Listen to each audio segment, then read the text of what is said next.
You're listening to the Hope Not Nope podcast with Doc Dylan and Brandi. We empower high performers with a three-part strategy of hope, Self-agency, goals, and proven frameworks, so that you can reach your potential and the highest quality of life. How's it going? Thanks for tuning in to this episode of the Hope Not Nope podcast. If you're listening on Apple, hello. If you're listening on Spotify, hello. And if you're listening on YouTube, hello. I have my iced coffee in case you were wondering. And if you're listening to it and don't see the visual, there's an abnormally large straw to cup ratio that I don't know how I feel about that. I bought straws for smoothies that are like boba straws, and we don't really have glasses that fit the ratio well. So this is what I do, okay? And I'd rather have these big, juicy, like chunky straws versus like the small, like metallic-y tasting metal ones. So yeah, it's like the bazooka of spitwad straws. Yes. Are you a teenage boy? Splat. Maybe sometimes. I just wanted to shout out to all the areas that we listen, because I think sometimes people get in a routine of like, I only listen to podcasts on Spotify, but sometimes it's nice to know that we also have a YouTube channel, and you can head over there if you ever want to, and you could subscribe to us there and see more of our other videos too that we sometimes post. So yeah. Sometimes it feels weird though. Like, I'm an Apple podcast guy, and listen on Spotify. Like, it almost feels like when you like cheat on your barber. Like, you just feel awkward about it, but you know it's fine. I'm your barber. What are you saying? I'm just kidding. Well, that deserves dialogue. Oh, that's so funny. All right, maybe we should just roll into the question. Okay. They're hilarious. Okay. This question is from Charles. You all right, buddy? Yeah. Okay. This question is from Charles, and Charles says, I keep hearing conflicting opinions online about whether pig spines are actually comparable to human spines in research and rehab. How valid is that comparison, really? And what should the average person know about it? Well, Charles, you are above average for asking that question. Yeah, so thank you for sending that. I'll start here. I used to teach semester-long courses, and I'd write test questions because you have to test during it to make sure the content's being absorbed and that they can understand it, implement it, and a test is a way to be able to see that. And I remember writing questions and the students getting tripped up on a couple of them, because it's always going to happen. You have a couple throw out questions. But then I would have people that just knew nothing about that course, about that profession, look at the question and go, it's so easy. Like, I can just cross out these other answers because they don't even make sense to what the question is asking. But sometimes we get so into it that we overthink it. And then in the overthinking, we lose the ability to see the easy answer that's there. So I'll start there because it can be very in-depth conversation, but starting very, very superficial at the beginning is the difference is that it's a pig and it's a human. Yeah. They're different. Very different. Pigs walk on four legs. They don't have the same curvature. They don't have the same amount of vertebrae as the human spine. For example, the human spine has 12 thoracic vertebrae. The pig spine has about 15. So the number of vertebrae is different. We have 5 fused vertebrae in our sacrum, and a pig has like 20 to 23 or something like that in their tail.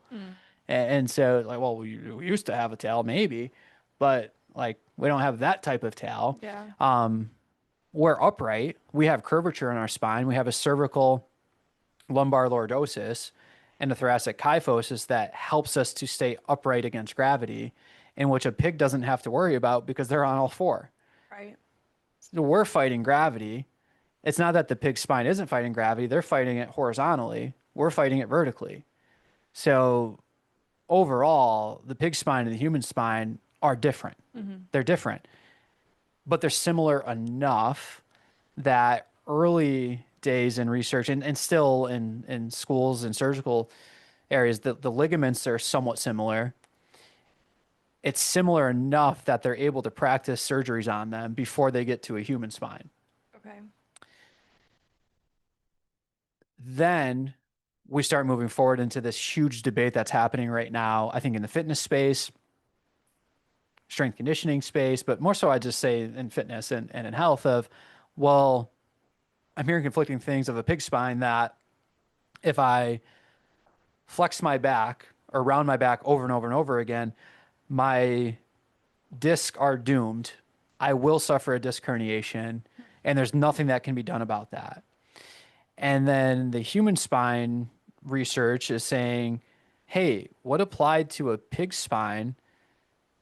And mind you, that these pig spines are being looked at after the pig has passed, and everything else is dissected away from it. Looking at that pig spine on a cycle that flexes it over and over and over again with no nutrients, no dynamic system to help it become restored.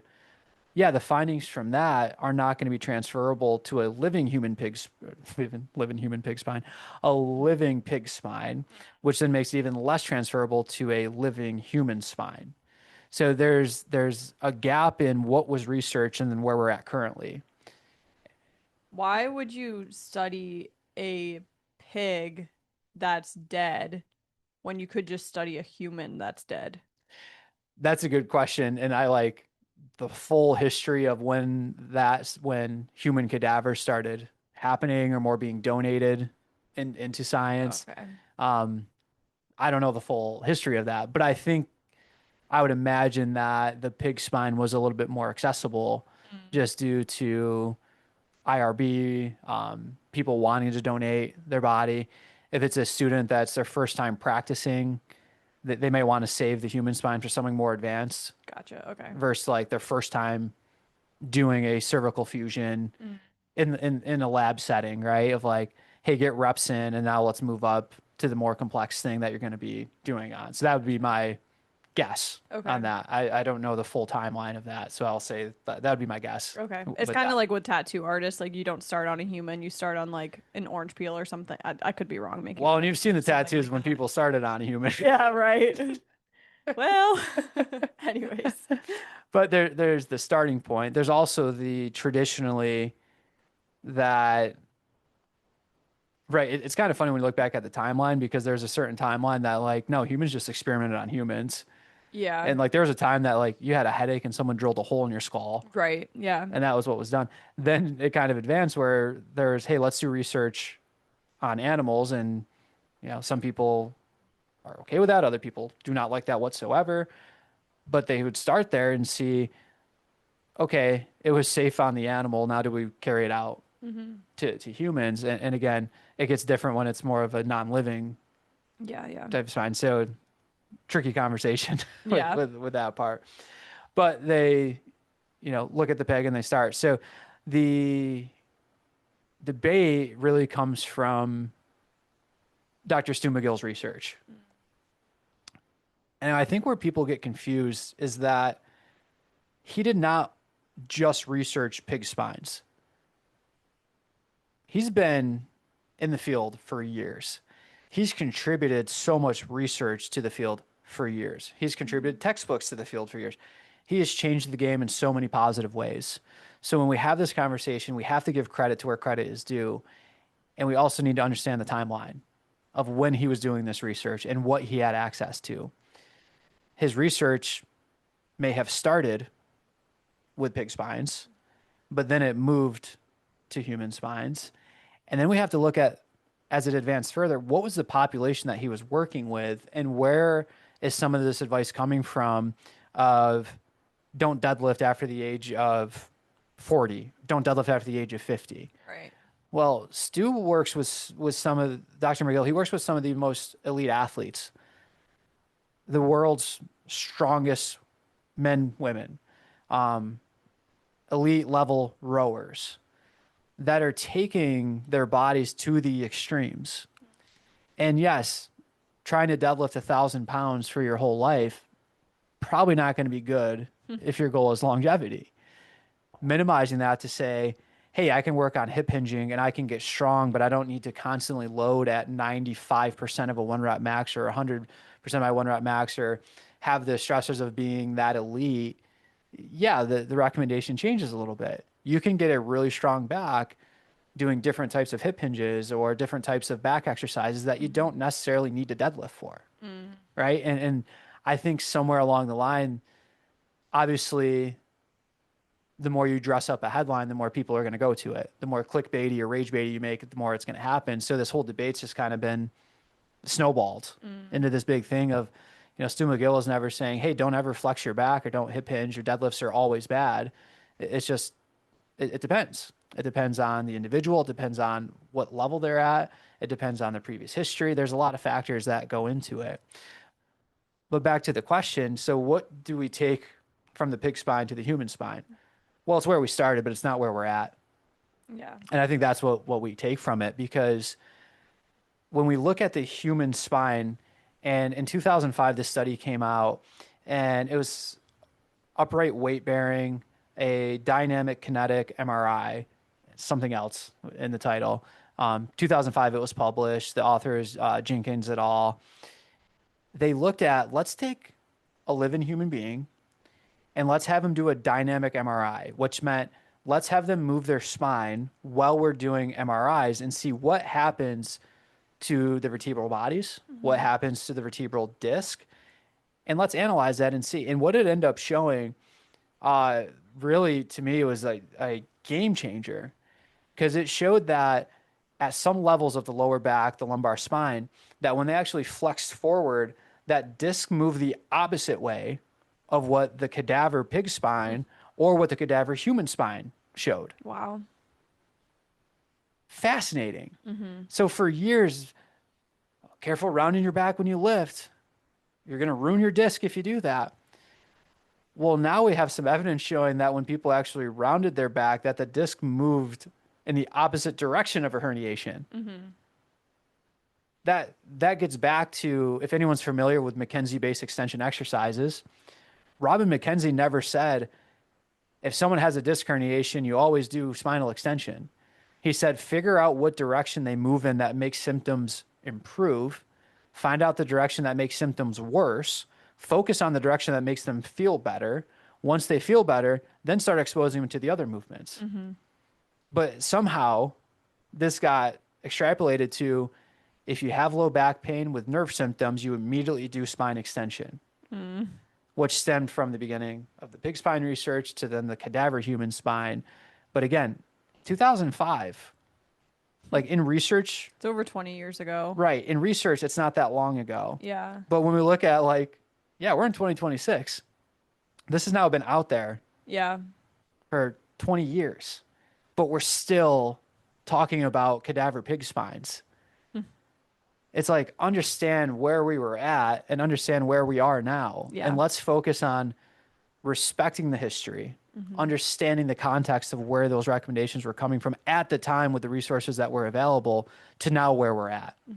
So I think part of the question that it was Charles, right? That Charles asked also was like, so as an average person, like, what should we know? Yeah. What do we do with all this?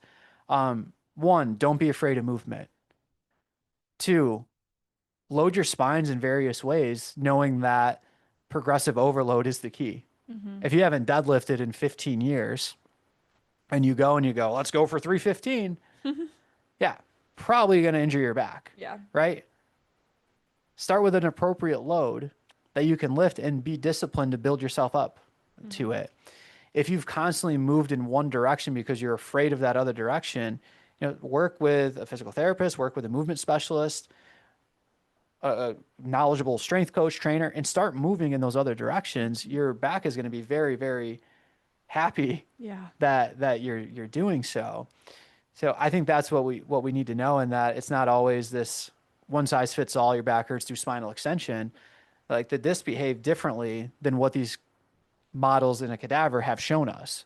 Well, now let's respect that and let's get back to what the root of the things were, and understand that it's not just spinal extension, but what movement feels good. What's the mechanism? What's the history of this? So I think, I'll leave it there. I honestly feel like that the last kind of the takeaways is what we can take away from any person experiencing pain and wanting to get out of pain and back into a more healthy and fit lifestyle is, if you're experiencing pain in a certain way, don't be afraid of it. but do what feels good and slowly over time, progressive overload, lean into the areas or the movement ways that you're afraid of, but like not afraid of anymore, but slowly like move into that. I think, Yeah. yes, it can be said about the spine, but it can be said about literally like any body part. And Yeah. Yeah. And I get the debate because I think the spine is low back pain is one of the most feared things, hmm like from an injury standpoint. I'd be curious about like statistically, where is chronic stress most felt? Mm, And I wonder if it's in like low back pain or through headaches, would be like right. my two guesses. Yeah. But that's also like my experience growing up. Like I love my parents, but they both are stressed out of their mind growing up. And there was constantly like low back pain and headaches were Yeah. like what they were experiencing. And I'm like, well, that's not injury. That's just that could just be stress. But that's a whole maybe that's a different podcast for a different day. Yeah. We'll have to do the research. But Yeah. I'm sure people are interested in that too, hmm because we tend to blame a particular moment hmm of, oh, I hurt my back lifting that thing up, but how much accumulated stress without recovery yeah. had happened leading up to that moment. But I think there's a lot of fear with the low back, rightfully so. I mean, I've seen athletes from all different walks, whether football, rugby, military, that are putting a lot of stress on their low back, but are afraid of a particular movement. Yeah. Like in a scrum in rugby, the amount of force that's going through the spine is a lot. hmm But the individual's afraid to trap bar deadlift 135. hmm And that's just a fear-based thing. So I think that this whole debate of like the pig spine, human spine, we talked about what to take from, but I think that's the other takeaway from that is that it's such a heated debate because people are fearful of hurting their back. So they want to do this the right way to not have a back injury. And the right way used to be, hey, be careful because here's what the research is showing. Well, we have more advanced research that has helped to change that suggestion a bit, where the movement optimists are now saying, hey, it's okay, just lift appropriately, as in using the right load with progressive overload to make sure that you can recover from it hmm versus being afraid or thinking that you have a glass back that's going to, you're going to herniate a disc anytime that you move Yeah. with a little bit of flexion. hmm Yeah. I think a big takeaway too is like variability. Yeah. Like it's not about just doing a hex bar deadlift or a conventional deadlift. Like variability is, especially with longevity Mhm. specifically, like if you want to feel good and move well throughout your entire life, having variability in your training is going to be the thing that helps you do that. And obviously there's other things like you need to lift and whatever, but like having variability and not being afraid, I think are keys. Yeah. So those are my thoughts. Yeah. Cool. I think it's Hope Story time. All right. Is it my turn? Yes. I have been posting on my own personal Instagram account and just I've really felt on my heart, especially over the past now 3 years, 4 years of the podcast. Hmm. I should probably look at that. But over the past like 3, 4 years of the podcast, I think it's three, I've had the opportunity to share bits of my story on this platform, but we really both felt led that I start sharing and kind of just like using my personality and my personal experience to help encourage other people. So, all that to say, I've been posting more on social media at HopeWithBrandi. And within the first like few weeks of posting, sharing about my complex regional pain syndrome and things like that, I've had a couple people already reach out to ask for wisdom and hear my story more in detailed and things like that because they're going through it as well. And I think for such a complex pain injury situation, it's healthy and good to like hear other people's experiences, especially and not to toot my own horn, but especially when someone is already freed from it and they're not living in the thick of it anymore, but like they are well. And I'm all glory to God that like I am well and I don't have this thing anymore, but I'm so thankful that I've had the opportunity to connect with a few people online already about my journey and how I've gone from nope to hope, and kind of giving hope to them as well. So that's a little hope story that I had. Love that hope story. Thanks. I'll be honest, I had to fight to not do the major pain. Toot, toot. Toot When you toot. said toot my own horn. We watched Major Pain recently, if you've never seen that before. Hilarious. Toot toot. Sensitivity. Oh my goodness. But yeah, Hope with Brandi. Love it. So helpful for people, especially this condition that's been told to people that you're basically stuck with it. You're doomed. There's no chance of getting out of it. And like there is.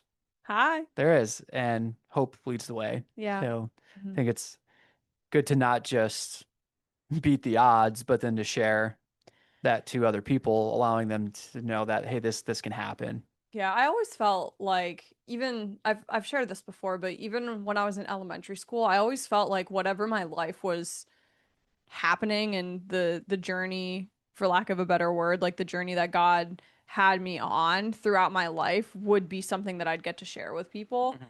And I'm just really thankful that I'm in that season now where I can share it, be more transparent about it, talk more about it, and talk more about God in the midst of it as well. And Mhm. so, yeah, it's pretty cool. I'm really thankful for that. Yeah. At Hope with Brandi, if you want to tune in there, but Yeah. obviously at Hope Not Nope is, um, it's our baby, and that's where we have our podcast. That's where we have our other accounts and things like that. So if you're not following us on social media, you can follow us at Hope Not Nope, and you could also follow me at Hope with Brandi. Love it. Love it. Well, thank you for listening. Have a great week. And remember, high performance isn't just about using the strategy of hope, it's about becoming hope. Thank you for listening to the Hope Not Nope podcast. Please subscribe and share this episode. This podcast is for educational and personal development purposes only and is not considered health or medical advice.